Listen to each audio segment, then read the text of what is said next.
2024 সালকে বিদায় জানিয়ে নতুন বছরের শুভেচ্ছা জানিয়ে 25 সালকে উপলক্ষ করে ইতিমধ্যে কুয়াকাটায় হাজারো পর্যটকের সমাগম ঘটেছে। যদিও হোটেল মোটেল কর্তৃপক্ষ বলছে তাদের 50% বা কোনো কোনো হোটেল 60% অথবা প্রথম শ্রেণীর হোটেলগুলো কিন্তু 70 থেকে 80% বুকিং হয়েছে। তবে কুয়াকাটায় যে পর্যটকরাই রয়েছে তারা কিন্তু এই মুহূর্তে ঠিক রাত 12টা বাজার পরে 12টা 1 মিনিটে তারা সৈকতে অবস্থান করছে এবং সৈকতের জিরো পয়েন্ট, যেটি কুয়াকাটা সৈকতের জিরো পয়েন্ট, সেই জিরো পয়েন্ট অবস্থান করছে।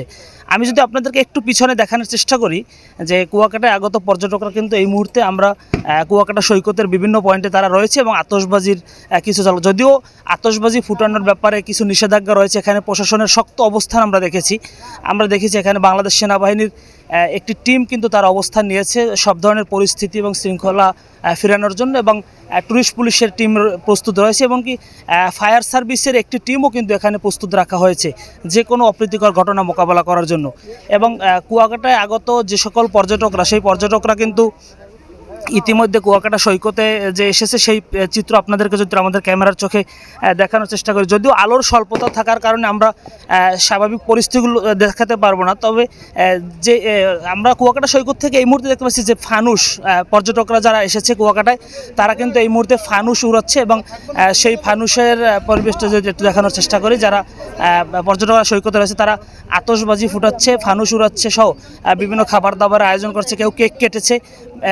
নতুন বছরকে শুভেচ্ছা জানানোর জন্য যে সব আয়োজন দরকার থাকে সেসব আয়োজন কিন্তু পর্যটকরা এখানে করেছে।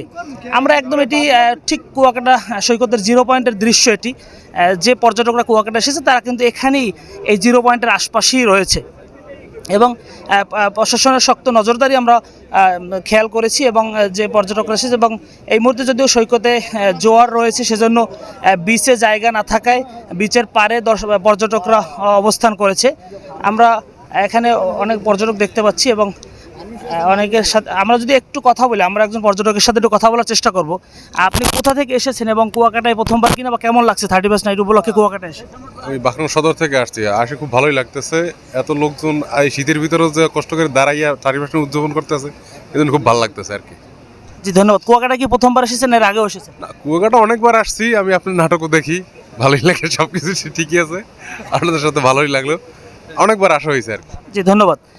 দর্শক আপনাদেরকে যদি একটু দেখানোর চেষ্টা করি যে কুয়াকাটা সৈকতের যে দৃশ্য, এইখানে কিন্তু যে সকল পর্যটকরা রয়েছে তারা কিন্তু এই সৈকতের পাড়ে অবস্থান রয়েছে এবং এই মুহূর্তে সমুদ্রের জোয়ার চলছে। জোয়ার থাকার কারণে কিন্তু বিচের স্পেসটা কম থাকে, পর্যটকরা পাশে অবস্থান নিয়েছে। যে এই পরিস্থিতিগুলো আসলে স্বাভাবিকই রয়েছে, তবে প্রশাসনিক নিষেধাজ্ঞার কারণে বা স্বাভাবিক বিভিন্ন বিধিনিষেধ থাকার কারণে কিন্তু বড় বড় আয়োজনগুলো প্রশাসন সীমিত করেছে, সেজন্য স্বাভাবিক আয়োজন আছে। তবে প্রতি বছর যে আমরা দেখে থাকি যে শতভাগ পর্যটকদের উপস্থিতি, সেই উপস্থিতিটা এবছর কিছুটা কম, যেটা আমরা হোটেল মোটেল অনার্সের তথ্যসূত্রে জানতে পেরেছি যে হোটেলগুলোর বুকিংটা কিছুটা কম থাকায় পর্যটকদের উপস্থিতি কম। তবে যে পর্যটকরা আছে তারা কিন্তু কুয়াকাটা সৈকতে অবস্থান করছে এবং তারা নতুন বছরকে শুভেচ্ছা জানিয়ে এখানে আনন্দ উপভোগ করছে। তো এই ছিল কুয়াকাটা থেকে 31 নাইট উপলক্ষে সর্বশেষ পরিস্থিতি।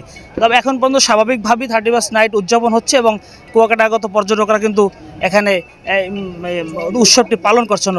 সবাইকে ধন্যবাদ। S M Almas, Dhaka Post, Kuakata.